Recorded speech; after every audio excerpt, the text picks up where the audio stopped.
guys, welcome back to another video. Yes, and we are halfway through the year right now, and I'm going to do my top 10 movies of 2025 so far.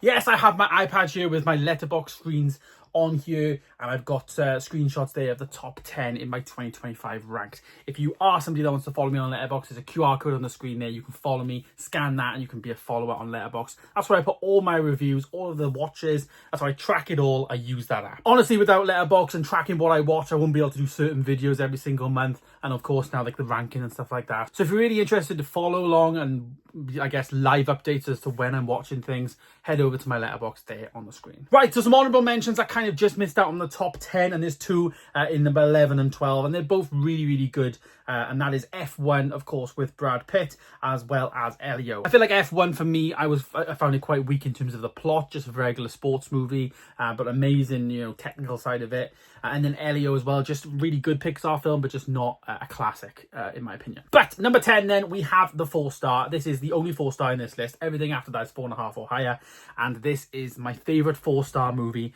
of the year so far, being Sinners. Yes, people might think this is low for them, even F1 I guess being number 11, but for me, Sinners is a fantastic film, but just couldn't give it 4.5 star because I just didn't like the plot. I don't like vampire movies. It's just personal preference. For an amazingly made movie, shot very well, amazing acting. Can't wait to watch her again, to be honest, because maybe if I watch her again, it might get an increase in score. But for now, on my one-time watch that I gave her in the cinema, I gave it a 4-star, and that is at number 10 so far for the year of 2025. In at number 9 then is one of the Marvel releases. Now, yes, people might be shocked here that I put this above Sinners, but I absolutely loved what they did with Thunderbolts. Yes, Thunderbolts I gave a 4.5 star. It's my worst rated 4.5 star, but 9 out of 10 for me. Thunderbolts was awesome. Great acting, a great, different side of the MCU films, very DC-esque in terms of the Snyderverse, in my opinion. It felt a bit more closer to that with the,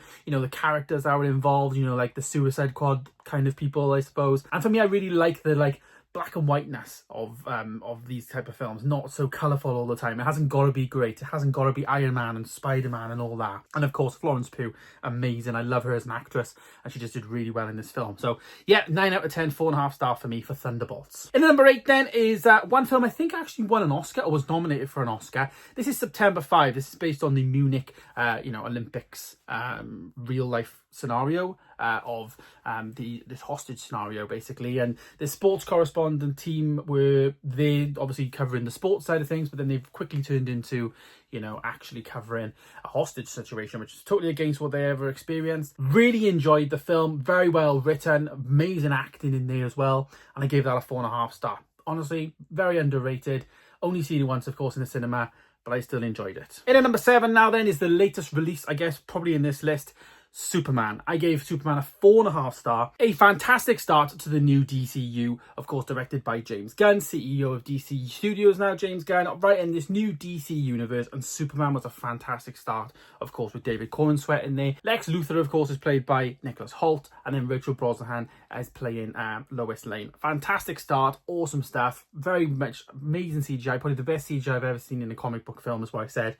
Awesome stuff, 4.5 star. Number 6 then now, one of my favourite films this year, enjoyment wise, is How to Train Your Dragon. This is the live action remake, and the live action remake is actually directed by the same person that did the animation. Fantastic follow up, awesome stuff, just captured the essence of what the animation was. Loved it. I was very engaged with the characters. I think the casting in this film is top notch. Amazing job done. A real experience, and I cannot wait to see it again and own it physically. It was really probably my most enjoyable cinema experience. I probably watched it with such a smile on my face. A very relatable character to me as a person, and I just very much enjoyed the whole experience of How to Train Your Dragon. Number 5 probably is a curveball to some people from some people's point of view, but I put Mickey 17 in at number 5. Now I'm a massive sci-fi fan. I love anything sci-fi, fantasy, anything like that.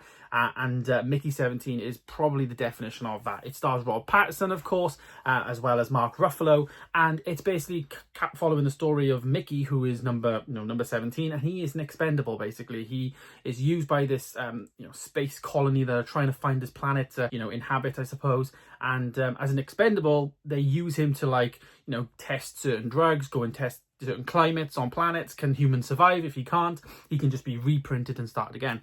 And this is the story of number 17 in that. So Mickey 17, fantastic, loved it. Yet to give that a rewatch, actually. This is reminding me to do that. I do own it physically, but for me, I really enjoyed it. All of the stuff within it, I thought it was really good, and I gave that a number 5. Well-made film, great colour palette on the film as well, and great performances from all supporting cast as well, as of course Rob Pattinson. Number 4 then, which is arguably one of the best, well, it is my favourite A24 film this year, Warfare. 4.5 star I gave Warfare. Most authentic war film I've ever seen. Directed and written by an ex-veteran, I believe, who served in Iraq, and he was part of this team. So, to basically make a film about his experiences. It came across as very authentic. Loved it. Awesome sound in the film, and I cannot wait to see that and get that physically. Although physical release in America has happened, but we've not seen anything in the UK, so that might be an import. But awesome stuff in Warfare. Great film. If you haven't seen it, I would watch it. 4.5 star. Top 3 then now, and this was one, of course, that introduced me to a new franchise. This is the 28 franchise. 28 years later, I gave 4.5 star. My favourite 4.5 star movie. This is actually the start of a new trilogy for 28 years later, and there's going to be a follow-up, I think, in January. So very, very soon that we're going to get that sequel. This, of course, is based on 28 days later, 28 weeks later, and of course now years after the outbreak, we follow on this journey. Awesome stuff. Really liked it. Alfie Williams was the young actor in there who I think is brilliant, and I would love to see him get nominated for some awards when that time comes early next year. But he was brilliant in this film, and the fact that they've started this trilogy now, I think it's going to be a really well-rounded, well-written trilogy, and it's a great start, in my opinion, with 28 years later. Top 2 then now, both of which had 5 star. Now, number 2 is a little bit of a cop-out in terms of it's not really a movie, but I saw it in the cinema. This was Hans Zimmer and Friends' Diamond in the Desert. A fantastic, not just film that I saw on the big screen, but a massive experience in my life.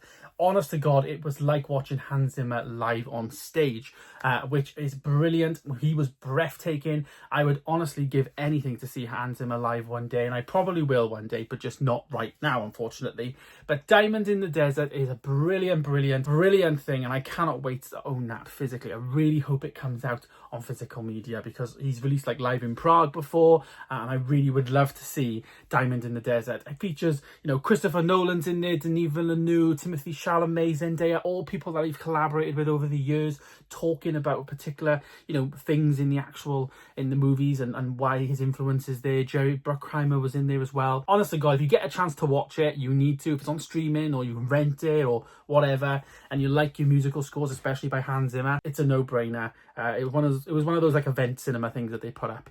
But yeah, really good experience ultimately, and of course on the big screen with the sound was just phenomenal. And my number 1 film of the year so far, which will surprise some people, it surprises me, but even when I've watched this, at the time, it was amazing. Mission Impossible: The Final Reckoning. This is, of course, the final movie in the Mission Impossible franchise. I really liked how they very much wrapped up the entire franchise. Films from like the 90s, basically, the early 2000s. They brought characters back, in the 2025 movie, of course, the last film in the franchise.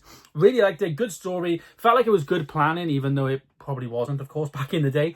But really good, wrapped up really well, amazing stunts. I just found it very difficult not to like anything in the film, which is a shock, because even when I look at my list, I'm like, every time I go into it, I'm like, Mission Impossible number 1, But then I think about it, and I'm like, yeah, actually, there was nothing in there that I could pick out that I just didn't enjoy, didn't like, that I critiqued. Nothing. Every one of the lists I've just gone through, there's always a reason why I can't give a film 5 star or 4.5 star, 4 stars. So it's always a reason. So for me, Mission Impossible, I always think about it. I'm like, it was flawless. It was an amazing experience. I enjoyed it. I had a massive smile on my face throughout the film, but it was also very well made. Of course, all the stunts are amazing. All the acting's amazing. But I think just what surprised me was the writing was just really good in terms of wrapping up multiple stories in the entire Mission Impossible franchise. So yeah, that is my top movie of the year so far. So at the point of this, we have many new releases coming soon. The Fantastic Four, of course, is coming out now in the next couple of days. We've got The Materialists that is coming out. We've got The Naked Gun, Freakier Friday also, not to mention the final Conjuring movie. We get, of course, Tron Ares coming out in October. Part 2 to Wicked is coming out, Wicked for Good. And, of course, one of my top anticipated movies, Avatar Fire and Ash is coming out in December. So there's still time for my top 10 list to very much change over the next couple of months. And that's not to mention all the indie films that get released on like streaming or even in cinemas for a week, because I do always feel like I have a bit of a rogue pick in mind, like something that people don't really know about is always quite high up in my rankings. But yeah, that is my list so far this year. Do you have a similar list, or do you agree with mine, or do you very much disagree with some of mine? Let me know down below. I'm really interested to see. And of course, if you just don't have a list and you just want to comment and let me know, what is your favorite movie of 2025 so far? Is it one of those on the list, or do you agree with me, and is it Mission Impossible: The Final Reckoning? Of course, thanks for watching, guys. Stay tuned for more videos coming soon, and of course, I'll see you in the next one. Goodbye, guys.